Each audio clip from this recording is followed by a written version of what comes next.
3.5 months ago, I became one of thousands of Canadians to successfully undergo a kidney transplant. And I'm doing really well now. In fact, I feel better than I have in years. But going from dialysis through the transplant process to here wasn't very easy. Tonight, we take you through some of that journey. So it's been 6 days since I got a kidney transplant through my cousin. They actually put the kidney right there. I'm still in quite a bit of pain. In fact,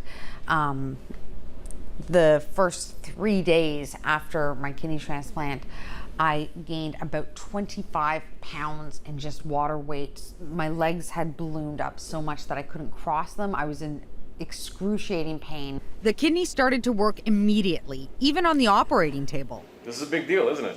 It is a big deal. It's a big deal that I can stand and actually walk and do so without having a walker or, a pole to hold me up. Already I'm starting to feel the benefits of the kidney, even though I'm in so much pain still. About an hour before my transplant, my creatinine levels, those are the levels of toxicities or toxins in your blood, they were at about 986. Now, somebody of my age and height and gender should be around 85. So I was well over 10 times the normal average, despite being on dialysis. Well, as of today, my numbers are down to about 110. So I'm really close to the normal range, and I've only had a new kidney for 6 days. It's very important that once you get the transplant surgery itself, that's a critical step, but a big part of the success of a transplant comes thereafter. It's the medications you have to take vigilantly. It's the healthy lifestyle that you have to live, which we should all live, but as a kidney transplant recipient, it's particularly important. It's also a strong partnership with your healthcare team. And that means I take a battery of pills every day to make sure my body doesn't reject my cousin's kidney. When I was first released from hospital, I had to go back 3 times a week for blood work and checkups to make sure my body wasn't rejecting it. Now those trips are a little less frequent.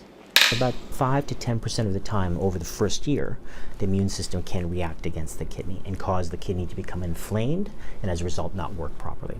And I did have a scare. Over the Labor Day weekend, I was readmitted to hospital because my creatinine levels were spiking. But a few ultrasounds later and some alterations to my medications, and today I feel absolutely perfect. In fact, the only real physical signs of my kidney transplant are my scars and my kidney bump. So the scar will be a scar like that. That's not that big. That's like 6 inches, okay. So it's a bit bigger than 6 inches long. And I was very self-conscious about that and my kidney bump at first. But over the past few months, I've learned to stop covering them up and actually embrace them. I've started to see them as battle wounds of sorts and a sign of just how fortunate I really am.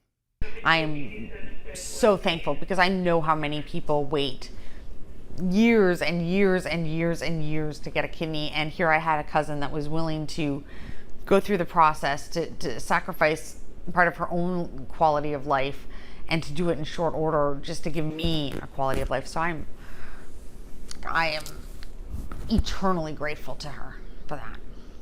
Tomorrow, I introduce you to my heroic cousin and to other living donors who risked their lives in order to save a loved one and in some cases, even a stranger.